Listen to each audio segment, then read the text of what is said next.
지난주에 저의 둘째 딸이 대뜸 아빠, 엄마는 교제를 얼마 동안 하셨어요? 그렇게 묻습니다. 사귈 때는 100일, 200일, 1년 부지런히 세웠지만 결혼한 지 20년이 된 마당에 그게 무슨 의미가 있겠습니까? 정확한 기간도 모를 뿐더러 그냥 3년쯤 사귀었다고 말해 주었습니다. 그러면서 처음에는 아빠가 좋다고 쫓아다녔는데 나중에는 전세가 역전되어서 엄마가 쫓아다녔다는 말을 보탰습니다. 그랬더니 딸이 정말 그런 것 같다고 하면서 엄마가 아빠에게 보낸 편지를 보니까 진심이었다고 말합니다. 사실 연애 시절에 주고받았던 그 많은 편지 지금도 보관하고 있는데 언제가 딸이 그것을 보고는 그렇게 말하는 것입니다. 그러고 보면 우리의 인생의 중심에는 사랑이 있습니다. 우리의 삶에 사랑 이야기가 없다면 얼마나 삭막할까요? 여러분 혹시 최근 국내외로 가장 인기 있는 걸그룹 뉴진스를 아십니까? 뉴진스란 말을 들어는 보셨습니까? 아마 대부분 생소하시죠. 저도 최근에 알고는 유튜브에서 뮤직비디오를 한번 찾아보았는데 조회수가 무려 6천만 뷰였습니다. 요즘 노래는 도대체가 가사를 알아들을 수가 없지요. 박자는 또 얼마나 빠릅니까? 내가 아직은 이 정도는 아니다, 그런 마음을 가지고 열심히 끝까지 귀를 기울였지만 역시 가사가 들리지를 않습니다. 결국 어쩔 수가 없어서 자막 기능을 켰습니다. 그런데 가장 핫한 그룹, 그 그룹이 부른 노래의 주제 역시 사랑이었습니다. 그러니 예나 지금이나 가수가 달라지고 노래 형식도 다르지만 결국 주제는 사랑입니다. 이렇게 우리는 사랑에 웃고 사랑에 울면서 살아갑니다. 그 많은 사연이 담긴 사랑을 노래로 만들어서 애절하게 부르기도 합니다. 인생에서 누구를 만나 사랑하는 것이 너무나도 중요하기 때문입니다. 저는 성경에서 사랑이라고 하면 제일 먼저 야곱이 떠오릅니다. 야곱은 약삭 빠르고 사기꾼과 같은 그런 사람이었습니다. 그런 그가 사랑을 아는 남자였습니다. 그래서 사랑하는 여인 라헬을 얻기 위해서 7년을 수일같이 여기면서 그 고된 일을 마다하지 않았습니다. 죽도록 일했습니다.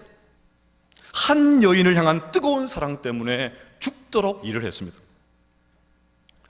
지금 우리가 살펴보고 있는 룻기도 마찬가지입니다. 룻기가 흥미로운 이유 가운데 하나는 그 안에 러브 스토리가 있기 때문입니다. 룻기 3장에는 보아스와 룻의 사랑 이야기가 담겨 있습니다. 오늘부터 이들의 러브 스토리가 어떻게 진행되는지, 그들의 사랑이 어떻게 발전되는지 호기심을 갖고 좀 살펴보려고 합니다. 과연 이들의 사랑은 어떻게 될까요? 우리는 지난주에 하나님의 섭리의 손길을 느낀 나오미의 입에서 축복의 말이 터져 나왔다는 것을 살펴보았습니다. 그녀는 고향으로 돌아왔지만 철저하게 집에서 은둔 생활을 했습니다. 사람들이 수군거리는 그런 소리가 듣기 싫었겠죠. 아니, 수군거리는 사람이 없는데도 불구하고 자기 연민에 빠진 나머지 너무 민감하게 반응했을지도 모릅니다. 어쨌건 수동적으로 지내던 그 나오미가 한 에바의 엄청난 양의 보리를 보고는 하나님의 손길을 포착했습니다. 이제 3장에 넘어와서는 그렇게 소극적이었던 나오미가 이제 주도권을 가지고 아주 적극적인 행보를 보입니다. 1절을 보시면 나오미가 완전히 딴 사람이 됐다는 것을 알 수가 있습니다. 룻의 시어머니 나오미가 그에게 이르되 내 딸아 내가 너를 위하여 안식할 곳을 구하여 너를 복되게 하여야 하지 않겠느냐. 오늘 성경은 그냥 나오미라고 하지 않습니다. 그전처럼 그냥 시어머니 그렇게 적지 않았습니다. 처음이자 마지막으로 룻의 시어머니 나오미가 그렇게 했습니다. 나오미가 룻의 시어머니라는 사실을 모르는 사람이 어디 있습니까? 지금까지 룻기를 읽은 사람이라면 다 알고 있습니다.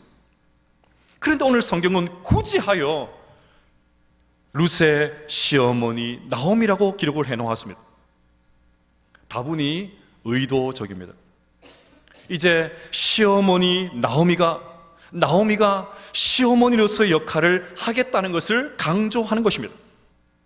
자신을 위해서 이렇게 헌신하고 있는 자부를 위해서 이제 시어머니가 책임 있는 행동을 하겠다는 것입니다.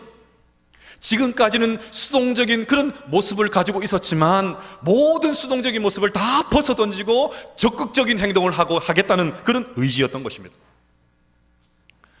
룻의 시어머니 나오미가 하는 말을 들어보십시오.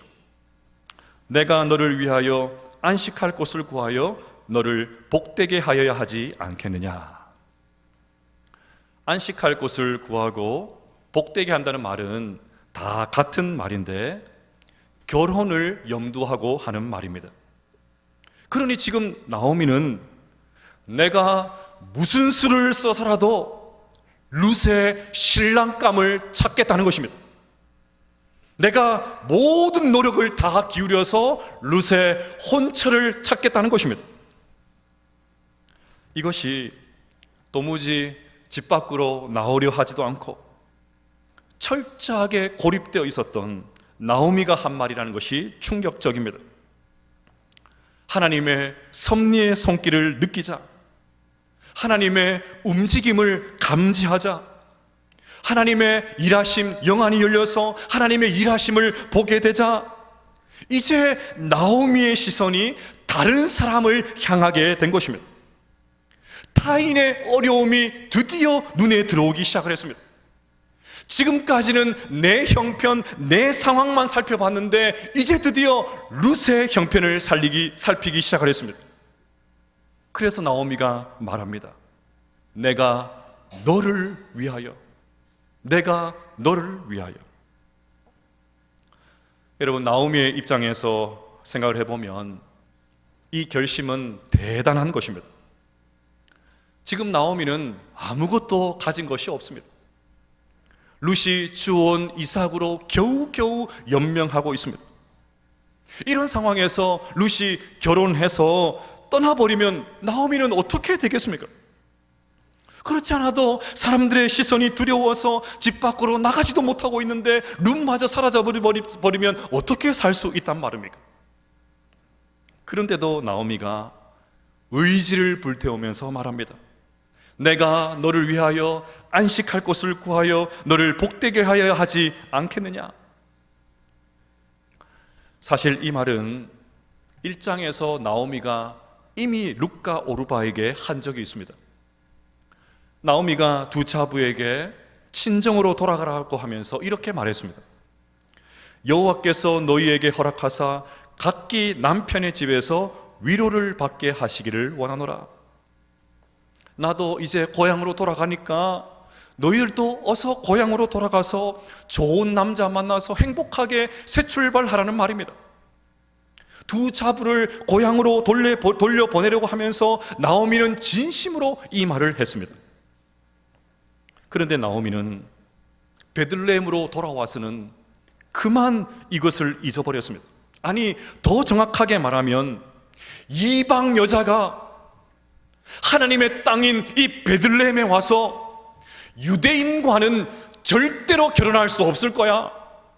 어떻게 이방 여자가 베들레헴에 와서 유대인과 결혼할 수 있겠어? 1도 생각하지 않았던 것입니다. 그런데 보아스를 통해서 하나님을 보게 되자 시선이 달라졌습니다. 잊고 있었던, 아니 불가능하다고 여겼던 룻의 결혼을 다시 생각하게 된 것입니다. 그러니 나오미의 이 말은 사실 이런 뜻입니다. 며느라기야, 내가 그동안 미처 생각을 못했구나. 이제까지 내 눈에 뭐가 씌어 있었던 것이 분명해. 주님께서 은혜를 베풀어 주셔서 눈꺼풀이 벗겨지니까 이제야 드디어 너의 안쓰러운 모습이 이제야 보이는구나. 구차한 내 자존심 때문에 사람들의 시선이 무서워서 수군거리는 것이 싫어서 너를 혼자 그 위험한 곳에 내몰았구나. 네가 지금까지 너무너무 수고가 많았어. 얘야, 이제 내가 너의 행복을 위해서, 안락한 가정을 위해서 좋은 신랑감을 내가 반드시 찾아보겠어. 그동안은 네가 나의 안식처가 되어 주었지만 이제 내가 너의 안식처가 되어 주마. 그 말을 하고 있는 것입니다. 사랑하는 여러분, 우리가 이 땅에서 그리스도인으로 산다는 것이 무슨 뜻일까요? 분명 나 혼자 잘 먹고 잘 살아서 죽은 다음에 천국에 가는 게 우리의 목적은 아닐 것입니다. 그냥 입만 열면 나와 내 가족의 울타리를 넘지 못하는 그런 이기적인 기도만 하다가 세상을 떠나는 것은 아닐 것입니다. 하나님을 믿는다고 하면서도 여전히 나만 생각하는 것에 벗어나지 못하면 그것만큼 딱한 노릇이 없습니다. 믿음이 자란다는 것은 나를 향했던 시선이 다른 사람에게로 향하는 것입니다. 지금까지는 철저하게 내 중심적으로 살았는데 이제 무게의 중심을 다른 사람에게 옮기는 거예요. 그리스도인인 우리가 누군가에게 설당이 되어 주어야 됩니다. 비빌 언덕이 되어 주어야 됩니다. 우리의 입에서 입만 열면 뭐 성경 단어가 튀어나오고 교회 영어가 줄줄 나오고 기도가 막히지 않고 술술 나오고, 이게 믿음의 삶이 아닙니다. 어려움을 당한 사람의 처지가 눈에 들어오고 그들의 심정을 좀 헤아려 보고 그들에게 든든한 버팀목이 되어주는 것, 이것이 진짜 믿음의 삶인 줄로 믿습니다. 여러분, 룻기를 읽다 보면 당황스러운 점을 하나 발견하게 됩니다. 룻기는 틀림없이 하나님의 성경, 하나님의 말씀인 성경이 맞습니다. 그런데 룻기를 보면 하나님께서 직접 등장하시지 않습니다. 물론 사람들의 말을 통해서 하나님이라는 말은, 이런 단어, 표현은 나오지만 하나님께서 등장하셔서 말씀하신다든지 뭔가 책망하신다든지 역사하신다든지 뭔가 개입하신다든지 그런 내용이 없습니다. 그렇다고 룻기가 성경이 아니라고 말할 수는 없지요. 그런데 룻기에 하나님이 등장하십니다. 어떻게 해요? 어떻게 하나님께서 등장하십니까? 놀랍게도 하나님은 신실한 하나님의 백성들의 그 삶을 통해서 자신을 드러내십니다. 하나님은 대놓고 나타나시진 않지만 하나님의 사람들의 삶의 모습을 통해서 아주 분명하게 보이십니다. 룻을 통해서, 나오미를 통해서, 보아스를 통해서 자신을 드러내십니다. 하나님은 세상에 자신을 직접 드러내시기도 하시지만 저와 여러분들, 하나님의 백성들의 삶을 통해서 자신을 드러내십니다. 이것이 너무나도 중요합니다. 흔히 우리를 하나님의 형상이다 그렇게 말을 합니다. 네, 우리 모두는 하나님의 형상이 맞습니다. 그런데 이것이 추상적이고 관념적이고 신학적인 용어가 되어서는 안 됩니다. 우리가 누군가를 사랑하는 모습을 통해서, 헌신적으로 은혜를 베푸는 모습을 통해서, 룻기의 용어로 한다면 헤세드, 인애를 베푸는 모습을 통해서, 그렇지, 하나님은 살아 계시지, 세상은 여전히 살만하지. 오늘 또 나에게 여러 가지 힘든 일들이 벌어지고 있지만 저렇게 내일처럼 돕는 저 사람들을 보니까 희망은 있어. 이런 말을 들을 수 있어야 됩니다. 우리의 삶을 통해서 하나님의 살아계심이 증거되는, 증명되는, 그것이 바로 하나님의 형상의 참 뜻인 것입니다. 여러분, 3주 전 설교 때 인용한 최선화 집사님이 세월호 3주기 때 드린 그 기도를 기억하십니까? 집사님은 이렇게 기도를 시작하셨습니다. 창조주이시며 전능자라 불리는 당신께 기도드리는 건 쉽지 않습니다. 3년 전 우리 아이들을 살려달라는 마지막 기도를 외면했으니까요. 당신께 등 돌리고 살고 싶었습니다. 왜 그렇지 않겠습니까? 만약에 저라면 이런 고상한 말 말고요, 더 거칠게 하나님 앞에 달려들었을 것입니다. 그런데 집사님은 다시 기도합니다. 등을 돌리려고 했던 그 하나님 앞에 다시 어렵게 기도를 시작을 합니다. 어떻게 그것이 가능합니까? 어디를 가든 어디에든 하나님이 계셨기 때문입니다. 어디에나 계신 하나님을 만났기 때문입니다. 그러면 어떻게 그 하나님을 만나게 되었을까요? 집사님은 또 이렇게 기도했습니다. 이름도 모르고 얼굴도 몰랐던 분들이 눈물 가득 고인 눈으로 다가와서 안아주시며 같이 울어주시는 따뜻함에서 당신을 느낄 수 있었습니다. 허망하게 자식들을 먼저 보내고 살 소망을 잃어버리던 그 유족들에게 다가온 그 수많은 무명의 사람들, 마치 내 자식을 잃어버린 것 같은 그런 마음을 가지고 함께 울어줬던 그 따뜻한 사람들, 그냥 말없이 다가와서 발설하지 아니하고 함부로 말하지 아니하고 그냥 찾아와서 말없이 함께 시간을 보내주었던 그 무명의 이웃들, 그들을 통해서 집사님은 하나님을 만났습니다. 우리도 누군가에게 그런 존재가 되어줘야 됩니다. 우리도 누군가에게 하나님을 보여줄 수 있는 그런 사람이 되어야 됩니다. 우리의 몸짓을 통해서, 우리의 표정을 통해서, 우리의 눈짓을 통해서, 우리의 전 인생을 통해서 하나님을 발견케 하는 사람. 저 사람을 보니 하나님을 발견했네. 저 사람을 보니 하나님 살아계시네. 저 사람을 보니까 하나님 어떤 분인지 알겠네. 그런 사람이 우리 모두가 될 수 있기를 주의 이름으로 축복합니다. 여러분, 최근에 거울에 비친 여러분의 얼굴을 한번 보신 적이 있으십니까? 오늘 집에 가셔서 한번 정직하게 대면해 보십시오. 있는 모습 그대로 그냥 여러분의 얼굴 한번 보십시오. 세상이 거칠다 보니까, 거친 세상에 살다 보니까 우리의 얼굴도 거칠어졌습니다. 우리의 마음도 점점 모질게 변하고 있습니다. 누구를 만나든 경계심을 가지고 대합니다. 어떻게든 이겨 먹으려고 합니다. 우리의 심령이 너무 많이 메말라 있습니다.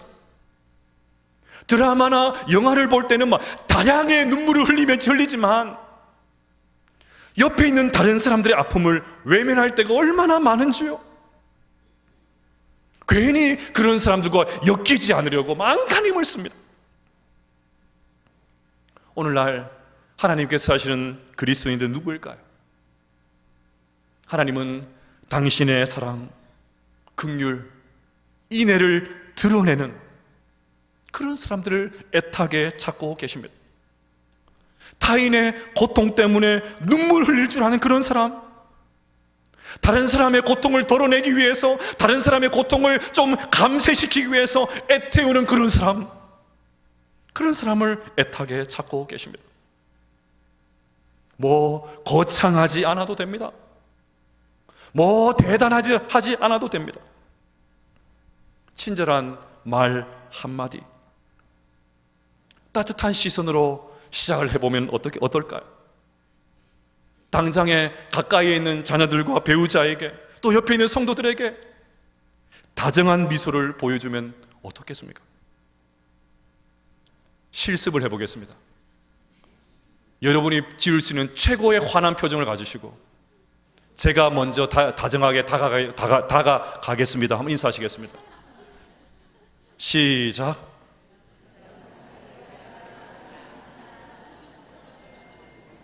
여기 계신 모든 분들이 할 때까지 다시 하겠습니다.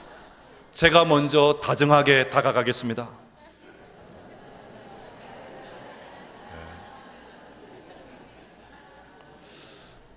이게 다정한 거 맞나요?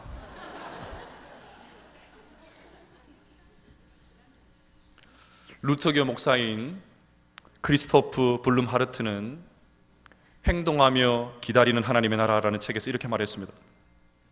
우리가 만약 하나님의 사랑과 용서로 충만하지 않다면, 세상을 애정어린 선한 눈으로 바라보지 않는다면, 다른 사람들을 사랑으로 붙들어주지 않는다면, 하나님 또한 우리를 돌보아주지 않으실 것이며, 교회를 다니는 것과 상관없이 우리를 불신자로 여기실 것입니다. 사랑하는 여러분, 부디 그리스도인이라고 불리는 우리의 삶이 오늘 나오미와 같이 내가 너를 위하여 다른 사람의 고통에 관심 가질 수 있는 그런 사람 될 수 있기를 주의 이름으로 축복합니다. 이제 나오미가 생각하는 룻의 결혼 계획을 보겠습니다. 2절부터 보시면, 네가 함께하던 하녀들을 둔 보아스는 우리의 친족이 아니냐? 보라, 그가 오늘 밤에 타작마당에서 보리를 까불리라. 그런즉 너는 목욕하고 기름을 바르고 의복을 입고 타작마당에 내려가서 그 사람이 먹고 마시기를 다하기까지는 그에게 보이지 말고, 그가 누울 때에 너는 그가 눕는 것을 알았다가 들어가서 그의 발치 이불을 들고 거기 누우라. 그가 내 할 일을 내게 알게 하리라 하니. 드디어 룻기에서 가장 문제가 되는 본문에 도착을 했습니다. 나오미의 계획을 요즘식으로 이렇게 바꿔서 설명하면 이렇게 됩니다. 보리 추수가 다 끝나는 밤에 너는 목욕하고 스킨도 바르고 로션도 바르고 에센스도 바르고 눈화장도 하고 얼굴 화장도 하고 마스카라도 하고 립스틱도 짙게 바르고 귀걸이도 차고 예쁘게 단장해서 보아스의 이불 속으로 들어가 그의 발 아래 누워 있으라. 여러분, 이게 시어머니가 할 소리입니까? 무슨 불륜 드라마, 막장 드라마를 보는 것 같습니다. 불륜 드라마, 막장 드라마 보는 것은 즐겁지요. 우리가 그 주인공이 되는 것은 다른 이야기이지 않습니까? 누가 봐도 비도덕적이고 파렴치하게 보입니다. 미인계를 쓰는 것 같습니다. 학자들은 나오미의 이 행동을 좋게 하려고 막 무진장 애를 씁니다. 제가 읽었던 모든 책들 가운데 막 무진장 미화하려고 애를 써요. 하지만 제가 볼 때 이것은 그냥 있는 그대로 젊은 여자가 부자 남자 보아스를 유혹하는 것입니다. 마치 사냥개가 사냥감 앞으로 바짝 다가가서 막 한순간에 달려드는 것, 그것과 뭐가 다릅니까? 다음 주에 살펴보겠지만 자는 보아스는 얼마나 놀랐을까요? 뭐 기절했을 겁니다. 얼마나 놀랐을까요? 문제는 여기서 그치지 않습니다. 룻은 나오미의 지시에 철저하게 순종합니다.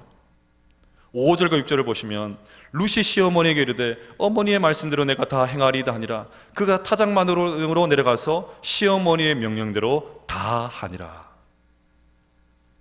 룻은 막 기다렸다는 듯이 나오미의 말이 떨어지기가 무섭게 보아스의 침상으로 돌진해서 들어갑니다. 아니, 룻과 같이 정숙한 여인이 어떻게 이럴 수 있단 말입니까? 룻도 별 수 없는 것일까요? 이제 돈 많은 남자 만나서 그동안에 고생했던 거 다 보상받고 그냥 한 방에 팔자를 뜯어 고치려고 단단히 마음을 먹은 것일까요? 역시 속물 근성이 그냥 그대로 표출된 것일까요? 아무리 생각해도 좋게 보이지가 않습니다.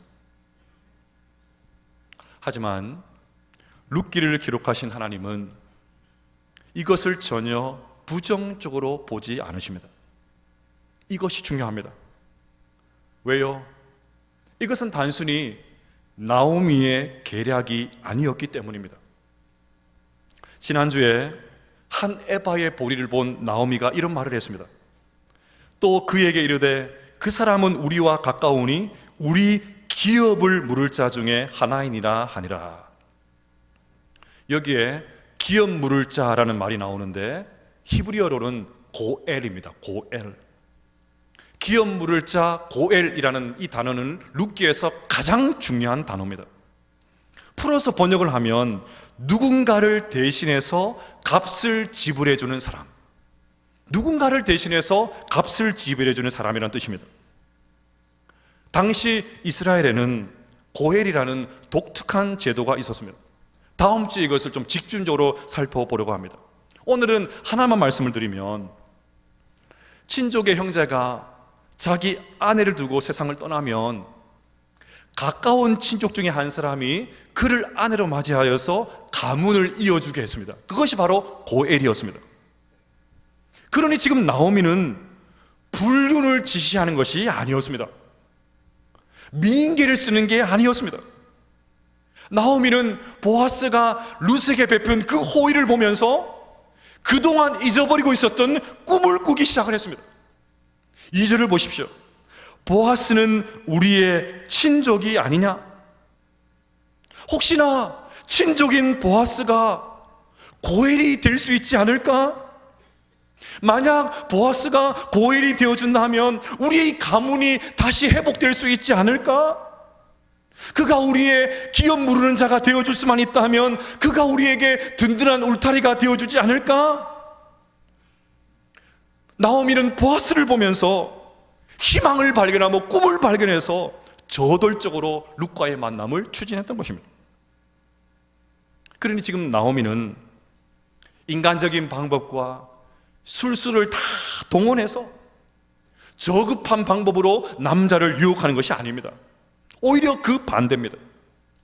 뭔가 하나님께서 개입하고 계시다는 것을 느끼게 되자, 하나님의 섭리의 손길을 보게 되자, 영안이 열려서 하나님의 일하신 것을 보게 되자, 어떻게든지 그 일을 이루기 위해서 내가 할 수 있는 한에서 최선을 다해서 치밀하게 준비했던 것입니다. 가끔 교회 안에서 모든 것이 은혜, 은혜 하면서 아무것도 안 하려고 하는 사람이 있습니다. 하나님의 일은 전적으로 하나님께 다 맡겨야지, 하나님께서 다 알아서 하시겠지, 아주 고상한 신학을 내세우면서 자신의 무책임함을 정당화하는 그런 사람들도 있습니다. 심지어 인간적인 노력과 계획 세우는 것을 믿음 없는 인본주의라고 비난하는 분들도 있습니다. 또 일체의 전도도 하지 않는 분도 있습니다. 어차피 하나님께서 때가 되면 다 불러주실 텐데 뭐 때문에 전도하느냐는 것입니다. 여러분, 이것은 오해입니다. 하나님의 은혜를 아는 사람은 가만히 있지를 않습니다. 하나님의 섭리의 손길을 느끼는 사람은 게으르지 않습니다. 하나님이 일하시는 것을 본 사람은 그냥 앉아있지 않습니다. 영적으로 민감한 사람은 아주 민첩하게 행동을 합니다. 지난 금요일 큐티 본문에서 제가 개인적으로 참 은혜 받았던 구절이 있습니다. 성전 건축 준비를 준비하면서 다윗이 아들 솔로몬에게 이렇게 말을 합니다. 너는 일어나 일하라. 여호와께서 함께 계실지로다. 너는 일어나 일하라. 여러분, 성전을 하나님께서 솔로몬 때에 솔로몬이 다 짓게 할 거라고 하나님께 약속하셨습니다. 그러면 하늘 쳐다보고 있어도 되지 않겠습니까? 그런데 오늘 말씀은 너는 일어나 일하라. 일하라였습니다. 마태복음 7장 7절 말씀을 같이 한번 읽어보겠습니다. 시작. 구하라 그리하면 너희에게 주실 것이요 찾으라 그리하면 찾아낼 것이요 문을 두드리라 그리하면 너희에게 열릴 것이니. 아멘. 틀림없이 주시고 찾게 하시고 열리게 하시는 분은 하나님이십니다. 우리가 그것을 할 수가 없어요. 하지만 우리 편에서 해야 될 일들이 있습니다. 하나님의 응답하심을 믿고 부지런히 찾고 두드리고 구해야 됩니다. 그래서 하나님께서 우리에게 구해라, 너희들 좀 찾아라, 너희들 좀 두드려라, 그렇게 말씀하셨던 것입니다. 합동신학대학원에서 오랫동안 설교학을 가르치신 정창균 교수님께서 하나님을 만나다라는 책에서 자신의 아주 오래된 기도 제목 하나를 나누셨습니다. 하나님 말씀에 대하여, 하나님의 뜻에 대하여, 하나님의 일에 대하여, 하나님이 오고 가시는 것에 대하여, 하나님이 제 주위 이곳저곳에 던져놓으신 하나님의 흔적들에 대하여, 하나님이 움직이시는 손길에 대하여, 아니 하나님 자신에 대하여 민감하고 민첩하게 살다가 얼굴과 얼굴로 주님을 뵙게 하여 주시옵소서. 여러분, 오늘 이 기도 제목이 우리 모두의 기도 제목 될 수 있기를 바랍니다. 우리의 영적인 오감이 다 깨어나서 지금도 우리 배후에서 일하시는 하나님의 손길을 민감하게 볼 수 있게 되시기를 바랍니다.